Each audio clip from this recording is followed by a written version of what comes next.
Welcome to the deep dive. Today, we're going to explore something you might not expect. Yeah. A chapter from the book of Leviticus. Oh, wow. Now, I Leviticus. know what you're thinking. Okay. Leviticus, isn't that all about like ancient rituals and sacrifices? Right.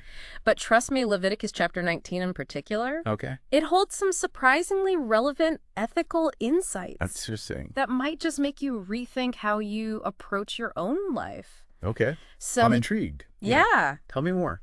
So it's part of the Torah, Right. the first 5 books of the Hebrew Bible, Mm-hmm. and it does lay out a lot of rules and instructions for the Israelites. Yes, it does. But chapter 19, Right. it isn't just a list of thou shalt and thou shalt nots. Actually. It's more like a blueprint for building a just and compassionate society. Well, And what's yeah. fascinating is how many of these principles Yeah. still resonate with us today. That's true. Right. Yeah. And that's what we're going to unpack in this deep dive today. Awesome. We're going to explore this chapter through the lens of personal and societal ethics, Okay. looking for those unexpected connections to modern life. Sounds good. Yeah. Cool. So the chapter kicks off with a very powerful statement. Okay.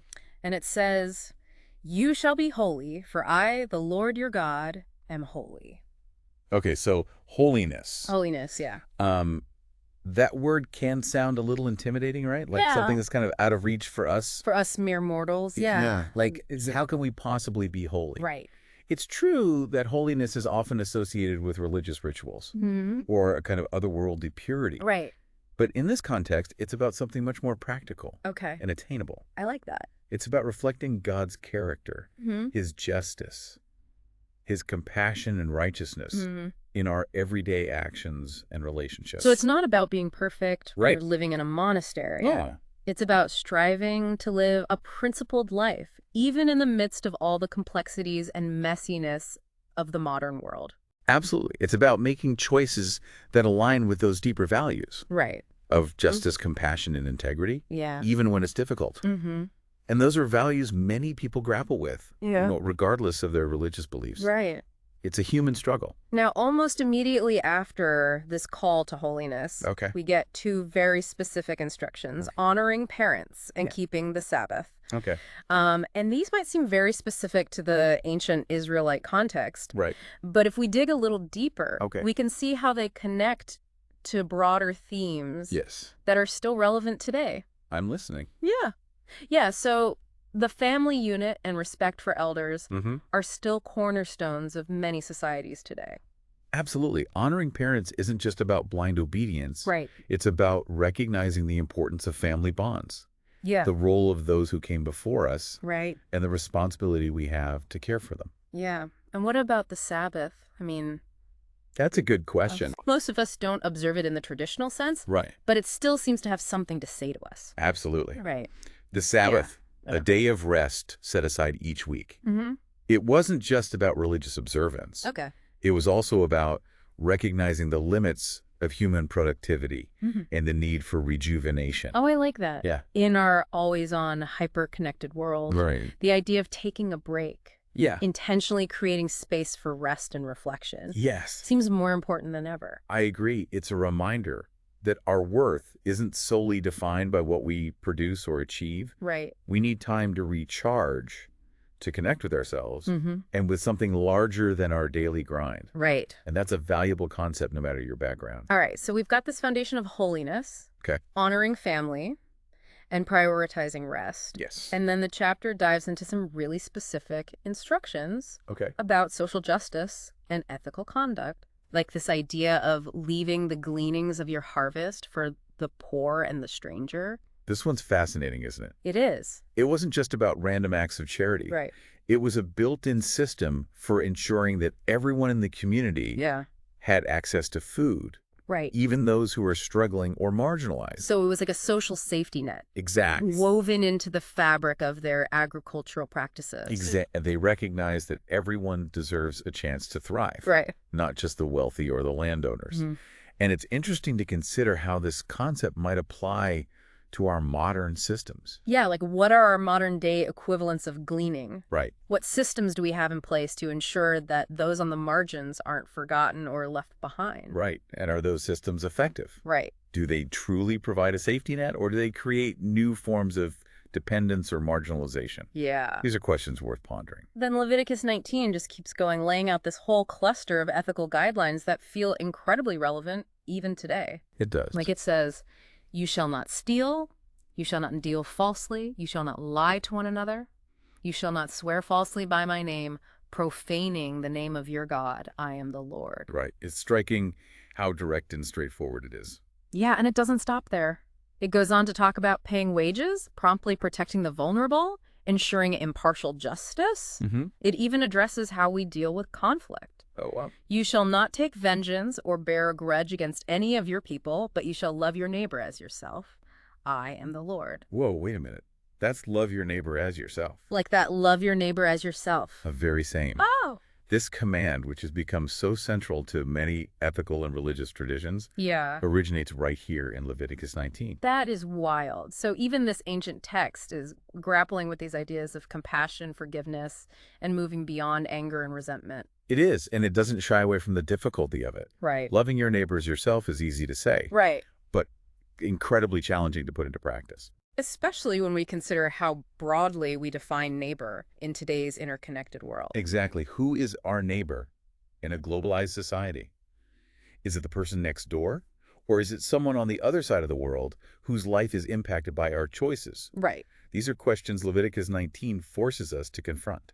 Now, amidst all these ethical guidelines that feel incredibly timely, we do encounter some verses that seem very much tied to their ancient context. Right. Like prohibitions against mixed fabrics, for example. Yes. Or very specific regulations about mourning rituals. Those are definitely head scratchers for many modern readers. Like, what was up with the whole mixed fabrics thing? Was it just a fashion faux pas in ancient Israel? Well, there are different interpretations. Okay. Some scholars believe it was about maintaining distinct boundaries between different categories of things, Okay. reflecting a worldview that saw clear distinctions between the sacred and the profane, Okay. the pure and the impure. So even those seemingly obscure verses might offer some food for thought if we dig a little deeper. Thanks. They might help us understand how ancient people categorized and made sense of the world around them. Exactly. And sometimes even those seemingly outdated rules can point to broader themes that still resonate. Right. For example, the regulations around mourning in the dead,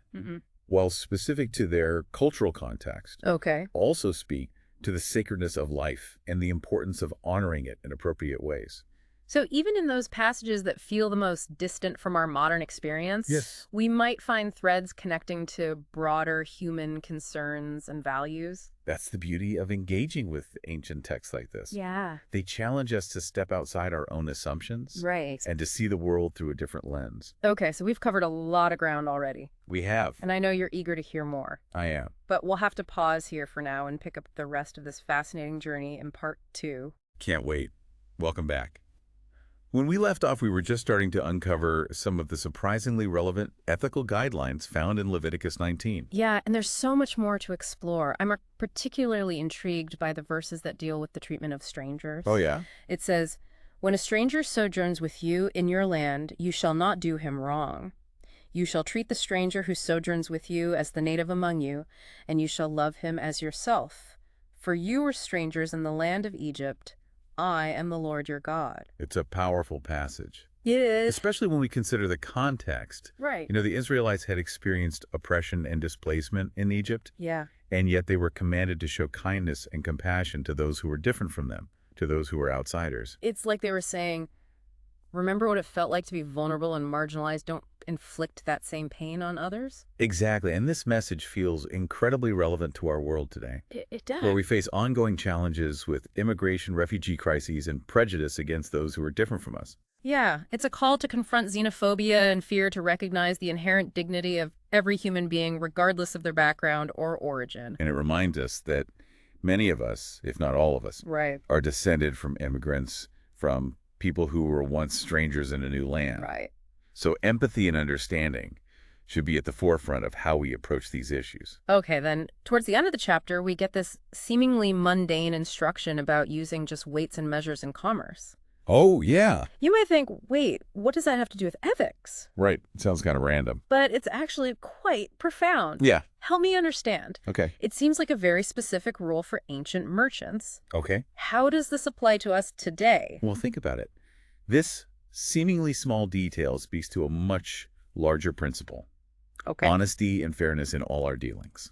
So it's about more than just avoiding blatant cheating. It is. It's about establishing trust, ensuring a level playing field, and creating a system where everyone has a fair chance to succeed. Exactly. And that principle of honesty and fairness extends far beyond just buying and selling goods. Okay. It applies to our interactions in the workplace, in our relationships, and in our engagement with society as a whole. It's like the foundation of ethical business practices, ethical relationships, really ethical everything. You got it. And it's interesting to consider how this idea has evolved over time. Okay. We've developed complex systems of regulations and laws aimed at ensuring fairness and transparency, Okay. from consumer protection laws to antitrust regulations.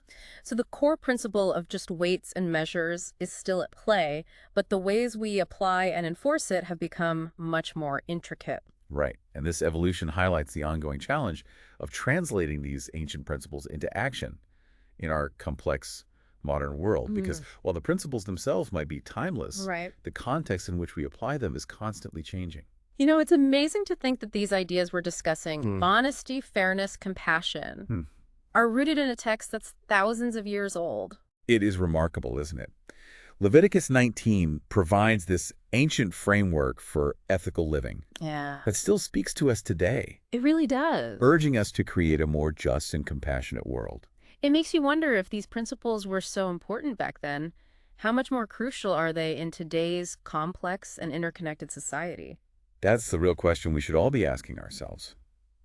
How can we embody these principles in our own lives?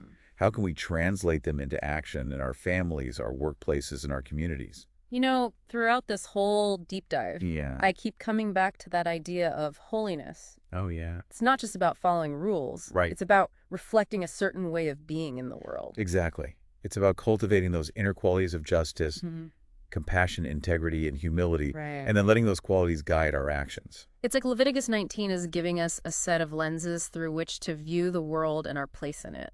It's prompting us to ask, what would it look like to live a life characterized by holiness, not in some abstract, unattainable sense, but in the concrete ways we interact with others, conduct our business, and contribute to society? That's a powerful challenge, isn't it? And it's one that each of us has to grapple with in our own way. It is. And it's a challenge that doesn't come with easy answers. There will be gray areas, dilemmas, situations where those principles seem to clash. Yeah. But that's where the real work begins. Right. The work of discernment, dialogue, and striving to live out those values in the messy reality of life.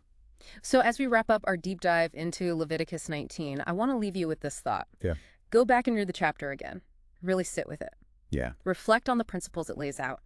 And ask yourself how they might apply to your own life. What resonates with you? What challenges you? What inspires you? What choices can you make? What actions can you take? How can you, in your own unique way, embody those timeless values of justice, compassion, honesty, and respect? Because ultimately, that's what this deep dive is all about. Not just acquiring knowledge, but putting it into practice and making a positive impact on the world around us. Perhaps that's the truest expression of holiness, taking these ancient principles and translating them into action in our modern world. Thanks for joining us on this deep dive, and until next time, keep exploring.